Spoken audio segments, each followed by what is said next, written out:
Hello, everyone. Gabby here. And I'm Brenna. And welcome back to the Mystery of Everything podcast. So, there are congratulations in order. Yesterday, Brenna won a house with land. And I know it's taking away from the subject, but that's pretty cool. But it's pretty cool. So, everybody should tell her congrats. Congratulations on the mortgage queen. Oh, I'm terrified. I almost threw up while I was there. I was texting Gabby, and Gabby was texting me. And we were both dying. I was a little bit nervous. When that person put the $300,000 bid for all of them, I was like, oh, fuck. But then they didn't put any more. I shit myself. I was like, why? Why would you do that? Why would you do that? But anyway, with that out of the way, today I'm talking about a mystery that I've never heard of before, but I thought it was super fascinating. So the Mad Gasser of Mattoon is something that I came across while browsing YouTube, and of course, rabbit hole immediately. So this won't be a particularly lengthy episode. I think I lied. We'll find out. But I was fascinated at the thought of a random man going around gassing his neighbors for the laughs. Like, okay, so far I love that. Same. So the tale of the Mad Gasser started on September 1st, 1944 in the town of Mattoon, Illinois. And of course, it's Illinois because somehow, having been to Illinois quite a few times, this just makes a lot of sense to me. So Chris's family is from Illinois. What do you think? Does it make a lot of sense that they just be like, oh, yeah. See? 100%. They're just doing weird shit all the time. No offense, Illinois. Love you guys. Yeah, we love you, but it's just the vibe like you get. So Mattoon, Illinois is a town that was started in the mid-1800s. It was originally a railroad hub, but it quickly grew in size. It became a hub for coal mining, agriculture, and manufacturing. And this town still exists today, but luckily, as far as I know, there's no more mad gassing maniacs. So that's good. Good job on that, Mattoon. The story starts at the home of a young woman named Eileen Kearney, and she was home alone with her 3-year-old daughter, Dorothy, as her husband was a part of the Navy, and so he was away. He was deployed. And due to her husband's absence, Eileen's sister, Martha, was actually staying with her, to keep her company, have some safety. So on the evening of September 1st, Eileen was said to have noticed what she described as a sickening sweet odor in her house. But weirdly enough, she was the only one that was able to smell it, as her sister Martha didn't smell anything unusual. So shortly after she noticed this scent, Eileen suddenly started experiencing paralysis along with tightness and dryness in her throat. And after her sudden illness, of course, her sister was like, okay, I got to get some help. So she called in her husband, Bert. So this is where the basis of the story of the gasser begins. So as Martha's husband, Bert, is arriving at Eileen's home, he reports seeing a man that was just standing outside lurking near one of her bedroom windows. So according to... That's never a good thing. A man lurking, never a good sign. We can't just not let men lurk. It's part of their nature. No, even in a parking lot. Like, what are you doing? Yeah. What are you doing? Makes me a little nervous getting into my car when there's just some guy just standing around, just staring. Lurking around. And I'm a lurker. So, like, who am I to judge? I lurk all the time. I will add nothing to the conversation. I'm just standing, vibing, lurking. Love that. But he sees this dude lurking at her bedroom window, and Bert said this guy was tall. He was wearing dark clothing and like a tight skull cap. So upon seeing this, Bert did attempt to chase this man down and try to catch him, but he wasn't able to, stop him. But luckily, at this point, once Bert was done with his wild lurker chase, Eileen's paralysis did start wearing off after about 30 minutes. But the next day, their local newspaper, the Daily Journal Gazette, published an article called, quote, Anesthetic Prowler on the Loose, which love that. And this story basically recounted the events at the Kearney house the day prior. But as more and more people were reading this news article, other similar stories started to come out all across town. So here's some of them. So a man named Orbon Rafe and his wife, they both reported that the night before the attack on the Kearney house, they were both awakened by a strange smell. And they both became paralyzed for about 90 minutes. And then... That would be That would be so absolutely terrifying. Like, if you didn't know that you were going to come out of your paralysis within such and such time, well, for one, it would be scary even if you did know. But then if you didn't know, and then everyone in the house is just fucking paralyzed. Like, Yeah. you're just looking around with your eyeballs, presumably. I don't know if your eyeballs are paralyzed, but I picture them like moving back and forth. But you're just looking around and you're looking at each other, and then you're telepathically telling each other, "This is it. I love you." And then you die. You don't die. You come back to fucking terrifying all the same. Oh, yeah. But what gets me is they didn't come forward until they read this. So I don't know. So the next one we have is a woman by the name of Olive Brown who claimed that months earlier, a similar event actually happened to her. And then the wife of a man named George Ryder said that the exact same thing happened to them the same night as that Kearney attack. And she said that she had drank several pots of coffee and she was up super late when she heard a strange plop sound. And then she started to smell a really strange smell that made her feel tingly and dizzy. And then another person reported that this exact same smell made her children throw up. So a lot of weird smells. That makes me sad, though, the children involved. Like, if you want to gas people for funsies, probably don't do it. But if you're gonna do it, don't do it where children are there, because who knows what kind of reaction they'll have compared to an adult reaction. Yeah. And they could, like, maybe they could die. Even if people only are out of it for 90 minutes, you can maybe kill a child, dog. Or like a small baby, you know. Yeah. Like, what about the pets? A baby wouldn't just become paralyzed for 90 minutes, I assume. I assume a baby might die. So. Yeah. So all of these reports, they came out in the days right after that initial September 1st attack. So between September 2nd and the 4th or 5th, all of these people started coming forward with like really similar stories. And on September 5th, there was more solid evidence of a possible gasser that was found when a woman by the name of Beulah Cortez, she picked up a cloth that she found on her porch and she sniffed it. So she said she saw like a pink cloth just like stuffed into the rungs of her porch. And then when she sniffed it, the smell of whatever was on that cloth caused her to feel paralysis, which she described as more of an electric shock. So Miss Cortez, she was sick for about 2 hours. However, when Beulah, what are you doing? Yeah, like don't pick up cloths. Do not do it. Don't pick up cloths, especially don't smell the cloths. Like, no, honey, no. Don't pick up cloths. Dear Lord, don't pick up bottles in your yard. That's a big one too. Yeah. But because meth, my Meemaw had meth cooking in her front yard in a bottle. She didn't even know it. What? Oh, Gabby, don't ever pick up a bottle in your yard. Okay. Ever. Oh, God. People can make like, what's it called? It's like meth. It's essentially meth, but it's like, I don't know. It's got some other kind of name to it. I don't remember.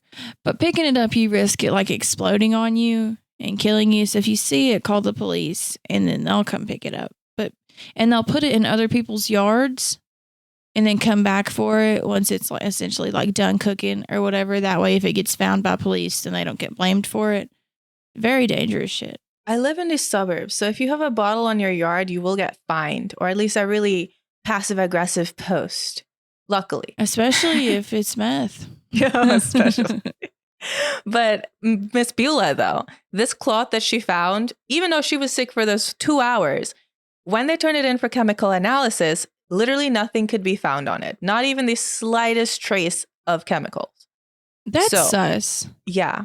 So that's around very the sus. same time, Edna James, who was their local fortune teller, she came forward with a story stating that she went to investigate a strange smell at the boarding house that she ran.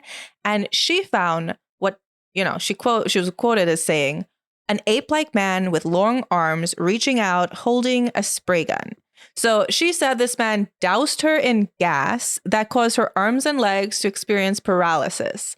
And at the end of all of the reports, approximately 17 Mattoon families claimed that they were gassed and they all faced similar symptoms. So not great at all.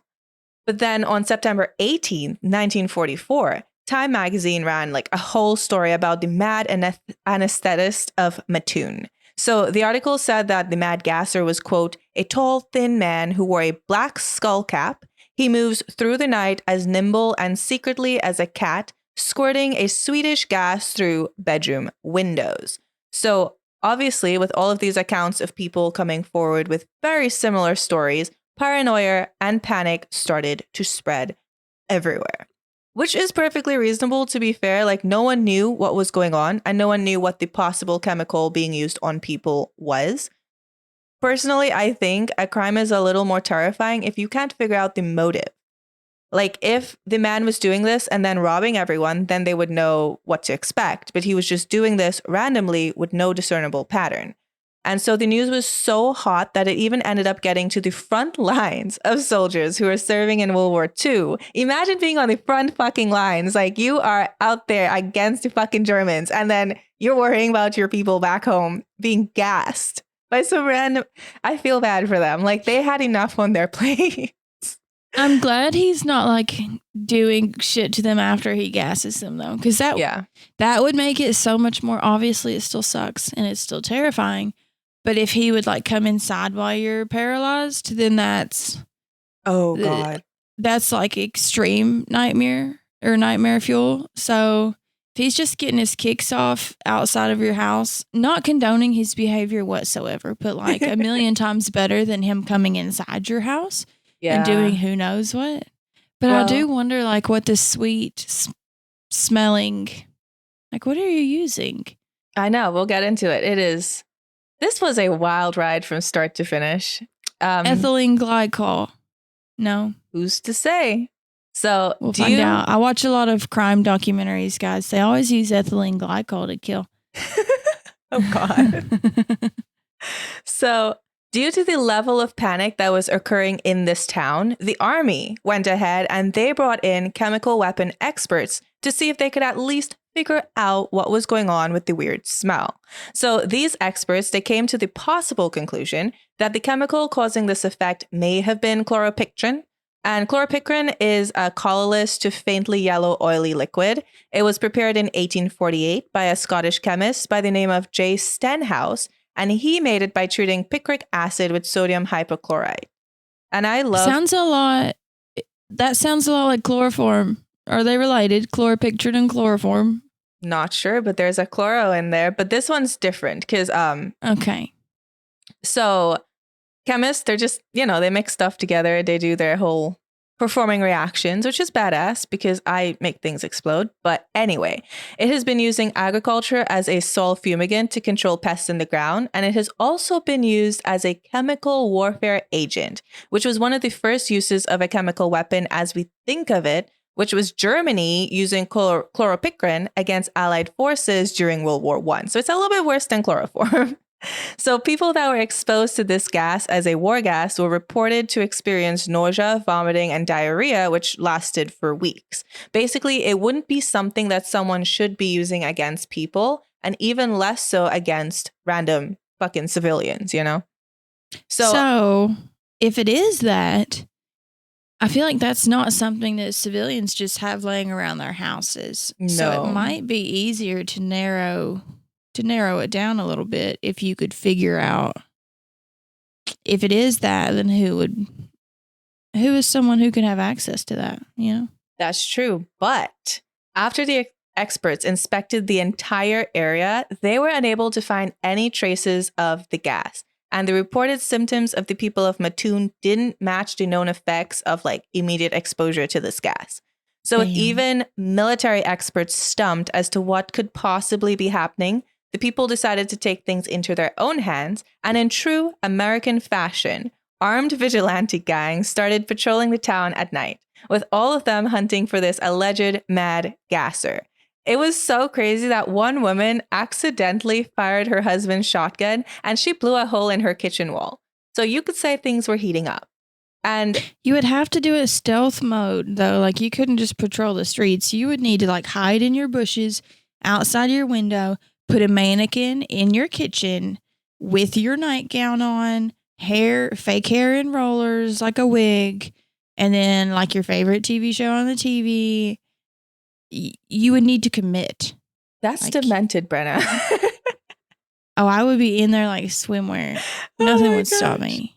And so the people with their vigilante justice going on, they did not believe that the police were doing enough to get to the bottom of this gassing mystery man. So an article ran in September that said, quote, "We suppose it is natural for the pride of policemen to be stung a bit when a crime is committed. For this reason, there has been a tendency in Mattoon police circles recently to conceal from the public the fact that certain crimes have occurred." However, yeah, they just have no faith in the police, even though they're doing their job. It's just there's no proof of anything. It's just hearsay. So the allegation was not true. The local police were working on a possible suspect list with theories including a disgruntled high school chemistry teacher, which honestly, that's a really good theory. But can you imagine just minding your fucking business and all of a sudden people think you're some gasser? That's a life-ruining allegation, I think. And there were other theories that were like a violent prankster or even an escaped Nazi or Japanese prisoner of war. So yeah, World War II era, people were insanely paranoid at this point. No, that's a little far-fetched, that last one. Like, come on now.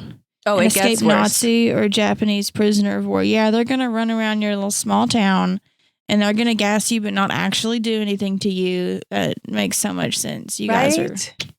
So the police did investigate. I love this story. So there was a wealthy man that was known to have a lab in his basement, and he became a suspect because one of his experiments once caused an explosion in his really quiet neighborhood, and that's what revealed his secret lab. So just a heads up to any private chemical hobbyists. If someone starts randomly doing chemical warfare in your neighborhood, you are going to become the number one suspect. Just keep that in mind. So okay, but I love that someone just like had an entire lab in their house just for them to do experiments. I love when people do what they love. Well, good on you. Ended up under heavy surveillance, and the only thing that excused him from one of the articles I read was that the attacks kept on going even while people were watching. He's under surveillance. Yeah, okay. So he was all good. He was just some little mischievous scientist, but he wasn't that mischievous. So good news. Okay, good for him. Police also started calling around to local mental health hospitals, though, because their thought was if a patient was released that had a weird obsession with like gas, maybe that would be the mad gasser because they're just fucking running around doing patient shit, you know? I mean, honestly, I would probably do it for the lulz. Like, I wouldn't actually, but I'd be like, that's funny. But I wouldn't put it past me. You know, right? Like I'm not gonna vote anything off the board. Exactly. You never know like how bored you'll get. Some people are arsonists. Yeah, some people are arsonists and like fire's their thing. Oh, God. Some people like to just play like a little jokey joke on the entire town with just a little gassy gas. You know, nothing too serious. Not gonna kill you. Just gonna have you shit yourself for 90 minutes. You know, just for the vibes. Yeah. It was the time. Exactly. On topic, on brand, on, you know, the current events. So they were not able to find anyone, though, that fit the bill of this mad gasser. No leads were turning up anything that would even put them close, which was a minor problem because with the level of paranoia and the amount of armed vigilantes that were patrolling the neighborhood, it was leading to super dangerous conditions for the average person. For example, their police commissioner said, quote, "I wouldn't walk through anybody's backyard at night now for $10,000, implying that there was a possibility that he would be shot by some paranoid citizen. So the weird thing is, after this initial onslaught, like 17 plus people with attack reports, there were all of a sudden no more. The reports of all weird odors and fumes, they completely stopped. And so the funny thing that happened to cause all of this is the chief of police in Mattoon, he was fucking tired of it. And he allegedly said that he would arrest anyone who claimed to be a victim unless they first underwent a medical examination. And he allegedly only did this after one of the reports turned out to be nothing more than a spilled bottle of nail polish. Oh, he was fucking done. Oh, yeah. So what do people think happened here? Well, As I said before, it was 1944. World War II was still ongoing, and paranoia surrounding gas was something that was definitely on people's minds. They were facing wartime exhaustion. The community itself had a lot of its male population away fighting on the front lines, and people were really worried for them. In addition, there were constant fears that the Germans or Japanese might begin using chemical weapons. So this will be a little history lesson, but let's look at why people would have paranoia surrounding gas before I look at what the leading theory is for this event. So since gas warfare was used in World War I, people had a lot of expectation that it would again be used in World War II, even though the 1925 agreement, the Geneva Protocol, prohibited all chemical weapons from being used in warfare. But this agreement, however, did not prohibit the development, production, or stockpiling of chemical weapons. Also, anyone that signed the agreement, they reserved the right to use these prohibited chemical weapons against any countries that did not participate in signing this protocol. They also reserved the right to retaliate with chemical weapons if these were used against them. And honestly, I think that one is fair. So while poison gas and other chemical weapons were used in concentration camps and in Asia, they were not used on European battlefields. However, this didn't mean that the threat didn't loom heavily on everyone's minds. After seeing and hearing of the horrors of these weapons during World War I, nobody knew what to expect. So in places like Britain, where Germany kept up their constant stream of bombing in their Blitz campaign, people were so afraid that German planes would drop gas bombs. And so millions of masks were distributed to men, women, and children. And these masks were required to be carried at all times, and regular gas mask drills were carried out. So Brenna, these pictures I found, and you guys will see these, I'll post them for you. There was an article. These are insane. They're real. I thought they were AI generated, and I was like, there's no way, but they're real. So there's families wearing gas masks to shop, school kids wearing gas masks during drills at school, and people wearing gas masks as they played outside. So in areas like Britain, it would make so much sense for people to have paranoia surrounding gas because it was everywhere. The threat was there. But maybe stories of these were spread around the globe, I'm thinking, and it maybe weighed heavily on people's minds, specifically in Mattoon, but that I don't know, you know? I don't think they were seeing these photos firsthand, but maybe they were reading the news articles. Who knows? But looking at these photos, if I lived back then, I would have such bad anxiety. So I get it. But how, like, I don't know. It makes me feel claustrophobic even looking at the photos of the girls playing jump rope. Yeah. With their gas masks on. Like, I don't think they were required to wear them, but just to have them on them at all times. And then they did frequent drills, so they probably just have to like plop them on and keep them on as the drill is ongoing. Or maybe some people would wear them as they can hear planes flying overhead. Who knows? It just sounds like a terrifying time. And like, I totally get it, because today when I read the news, it gets to be so much that my anxiety gets horrible. So like, maybe they were going through it in Mattoon. Who's to say? I'm not one to judge. So no judgment.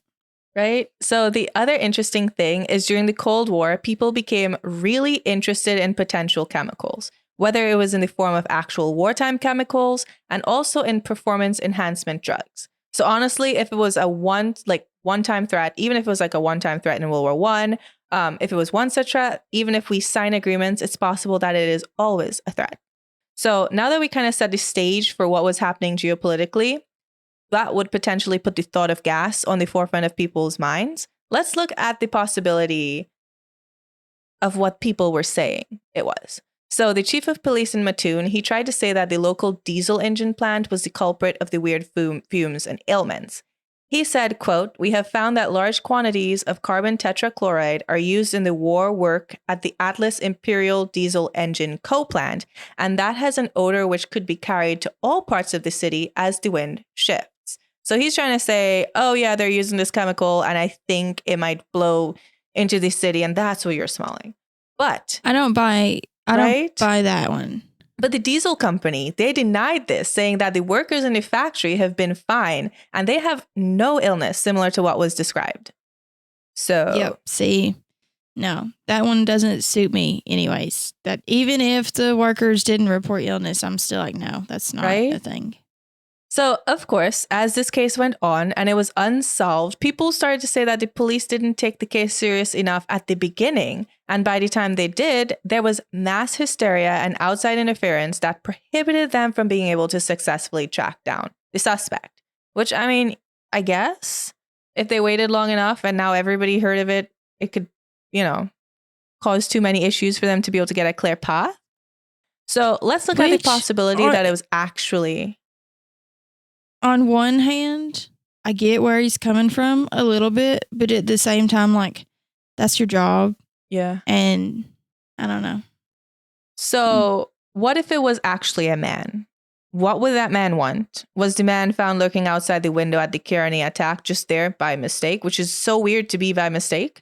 And if so, why was he there? What was he doing? And what about the ape-like man with the spray? I mean, that just sounds really far-fetched and too on the nose, Could he have just been wearing a mask while he sprayed insecticide or some other chemical? And maybe he wasn't even doing anything malicious. But why would somebody lie that he sprayed her if he was just minding his business? There's just so many questions. I feel like it was an actual man. Maybe. I feel it in my gut. I feel like he had like a kink thing. Like, no, like not even lying. You know how there's some people are just peeping toms. They get off on that kind of shit. Mm-hmm. There are people that get off on weird shit. Not kink shaming like you do you, as long as it doesn't harm yourself or others.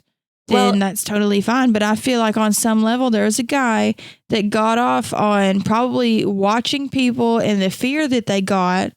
He didn't want to actually harm them, but maybe he got off on the fear that they experienced when they started to become paralyzed. I think it was probably a man. You say that because there is a case of that I'll go into later, which is essentially what you just described.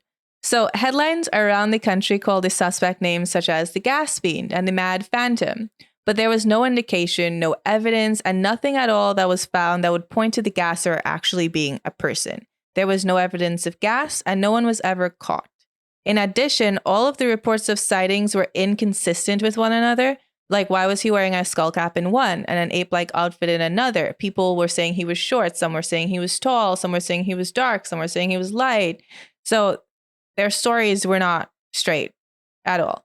So the likelihood of the gasser being a man, while it is a possibility, seems really unlikely. So in the end,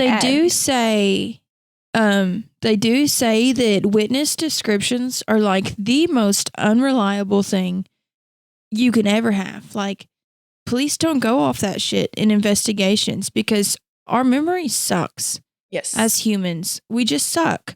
But all of the evidence they were able to bring in, they couldn't find any chemicals, and no one was. That is fishy to me. Medical exams. They couldn't find any chemicals. They weren't actually having anything show on medical exams. There was nothing on chemicals. But hold on, there is something that does explain it, especially given their war exhaustion. So what is, like, everyone pretty much to this day thinks that it was mass hysteria, which was brought on by their wartime exhaustion. As mentioned earlier, people were dealing with the stress of everything happening, and they may have converted their normal symptoms of headaches, dizziness, and fatigue into more severe symptoms in their head. In addition, the mass national news from reports and headlines may have fueled the fear and paranoia even more. So sociologists, they tried to explain how this event could happen on such a scale by looking at a Midwestern University data center where people started complaining of a gas attack.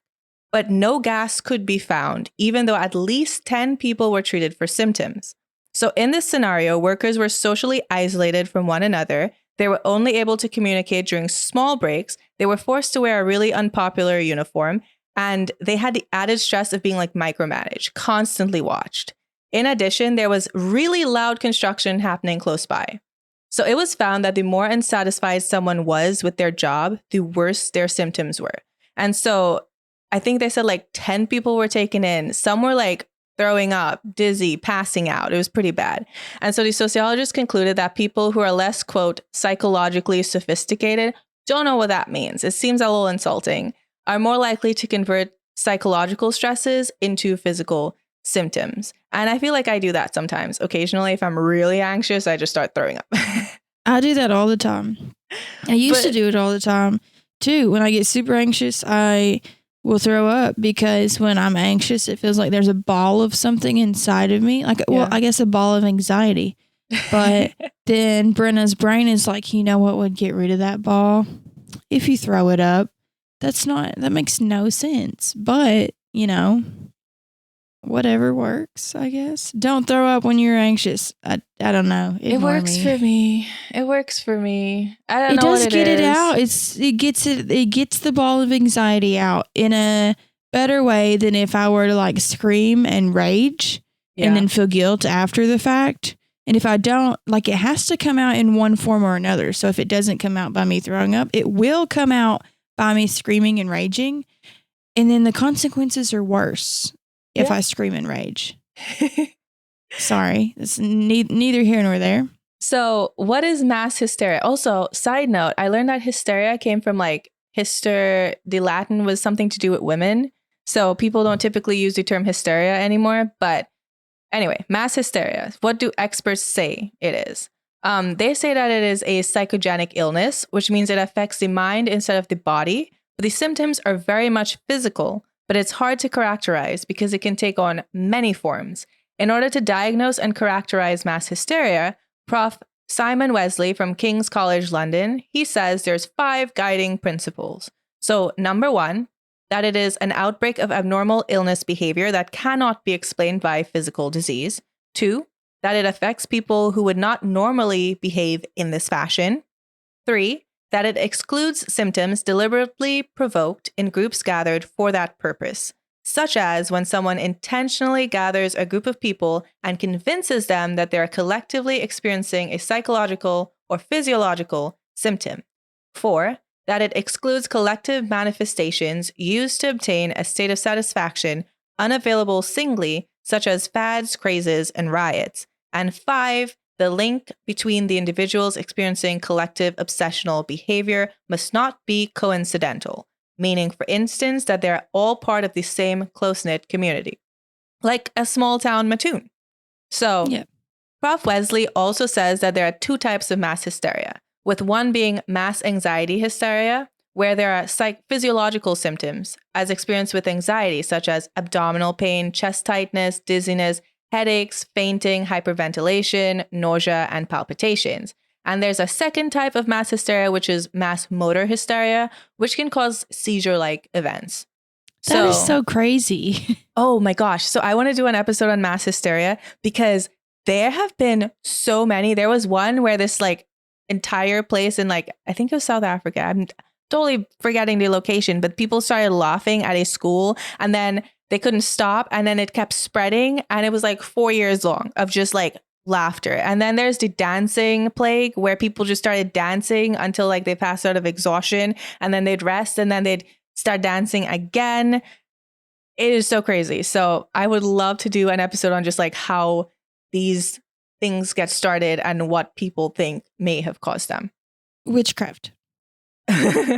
But no, for real, it's terrifying, right? Like, I don't know, it makes me uneasy, and that's why I'm a little bit hesitant to write about it because I know it'd give me anxiety. It would be super cool to write about, but I also think it's a thing I could easily be stuck in some mass hysteria shit because I know myself. Same. Yeah, I know myself. It could happen to me so easy, but sometimes I'm like, is there a little bit of like, who did you piss off? So a little bit of witchcraft. Someone's got a voodoo doll somewhere. Like, what did you do? So you want to know something super creepy that I might write about? So Steve was telling me about this cult where an insane amount of people were convinced to kill themselves, and they did it. And I was like, how would that happen? But then are you talking about drinking the Kool-Aid, Jim Jones? I don't know.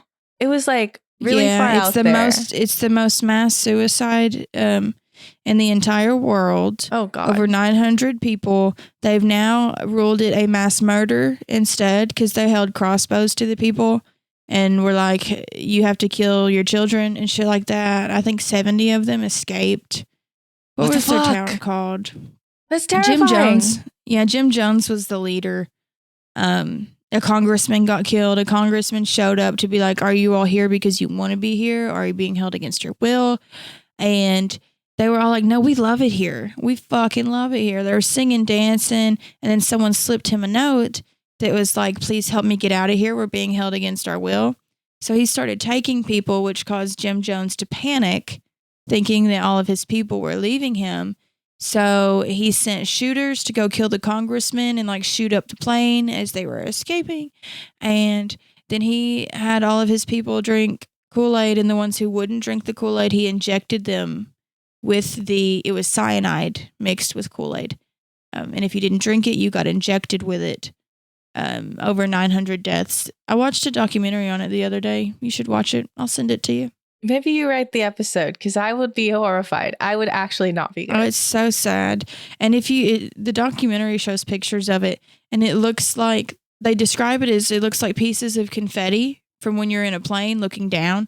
Like, you can't tell that these are all bodies. You just see different colors scattered across the ground, and it literally looks like confetti. But the closer you get, those are like dresses and shirts of everyone that has fucking killed themselves. Hundreds and hundreds of people. They originally thought it was 350. And then they were like, oh shit, no, it's 750. And then they were like, oh no, we're wrong. It's actually fucking 900. Over 900 people, quote unquote, killed themselves, but were essentially forcibly made to commit suicide and to murder their babies. Holy shit. Yeah. No, that's not okay. And so Steve started to tell me about it. He was like, you should write about it. And I looked it up for like 2 seconds and almost cried. And I was like, no, the fuck I won't. But you should do it. And I will be horrified. I will just listen. I'll send you the documentary though, because it is very interesting to watch. And everyone's like, how could people do that? How could you blah, blah, blah? Now, I don't know if for one, you don't know unless you're in that situation. Some people were raised in that group from birth. Like that is all they've known for 20 years, 18 years, their families in that group. You don't know unless you're in that environment. But I could so easily be in a cult. Like, you all don't understand. My mind is so very pliable. Don't use it against me, but I could so easily be convinced of shit. It's sad. Yeah. Don't worry. I'll look out for you. I'll be like, Brenna, stop. You're being... You would literally recruited? Join me, Gabby. Just out of curiosity, that's my thing, is I don't believe shit, but I love a little mischief, you know? So I'd be like, let's see what this is. Steven knows. He's like, you will literally fuck around, find out, and get killed in a cult just because you wanted to see what it was about. Like, yeah. No, I would be like, no bills. We're all just living together in this community. This is it. But like, they had doctors, they had blacksmiths, you name it, they had it there, their entire community. They had anything you could ever need, mechanics. Maybe you just need a homestead community instead of like a cult, you know? A cult. They're essentially the same thing. No, they're not. I'm just kidding. You take, which I'm religious, don't get offended, but you take religion out of the way, and then you take like the weird, creepy leader out of the way. And then you just have a vibe. You just have vibes. Okay, you have a point, probably. A close-knit community. Right. Okay, you have to be somewhere. I'll finish up. So after all my research and everything I've said, I'm leaning towards the mass gasser being someone who was accidentally created by the media and the anxieties of the masses. So not only Mattoon, but remember, the entire country, the entire US was looking at Mattoon and making this more real in their heads. So everybody was worn out from wartime exhaustion, and they faced a ton of anxiety and uncertainty, and they just happened to find the perfect figment to blame for how they felt. So the mass gasser kind of became the embodiment of all of their anxieties and uncertainties, and it definitely sounds like the first type of mass hysteria, which stemmed from the mass anxiety. So according to Atlas Obscura, this wasn't the last case, though, of a stranger gassing individuals. Apparently, in the summer of 1987, a man named Ether Eddy broke into 15... Well, that was his nickname. I was going to say the irony if his actual name is Ether. Are you kidding me? So he broke into 15 homes, and he used a cloth soaked with a chemical to subdue women ranging in age from 8 to 56. But he never committed any crimes, like no stealing, no sexual crimes, nothing other than the chemical attack. And in 1988, a man named Gary Ray Curtis was breaking into a woman's home when she shot him and wounded him, but he didn't die. However, the police were never able to link Curtis to the Ether Eddy incidents, but the gas attacks did stop after he was convicted. I wanted to tell the story just in case anyone out there is super insistent, like, it's not hysteria, it was real. And if you, like, it might be. according to Ether Eddie. So if you think so, please let me know why, because I like to see what people think from all of the information presented. And that's literally everything I have for you guys today. Let me know what you thought of the episode. Let me know what you want to write next, and stay mysterious. And I think that it was actually a guy. Why?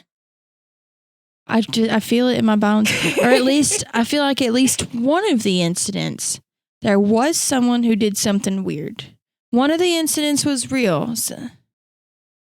Like maybe someone was lurking and doing a little minor mischief, and he just got lumped in with like all of the other incidents. Yeah, of course he might not be an actual gasser. Maybe there's a guy staring, and maybe I feel like there was a real instance where something happened that it did make people paralyzed once, one time. Could be. Then they told people, other people heard about it, and then probably a little mass hysteria. Makes sense. Yeah, I That's wouldn't my write story. that off. But thanks guys for listening. Thanks. Subscribe to Patreon, or is this Patreon? Is this Patreon? Nope, main episode. Yeah, subscribe to our Patreon. We were a lot of fun there. You get to see never before seen things. Brenna posts some weird shit, guys. But like not sexual weird, just like strange. No, it's not like an OnlyFans. You have to pay for that. Oh my God. I'm just kidding. I don't have an OnlyFans, but if you want my feet, you know where to find me. You already heard it. I'm going to cut her off. Bye. My tarantulas. You can see my tarantulas if you subscribe to Patreon. Bye, guys. Bye. Love y'all. Love you.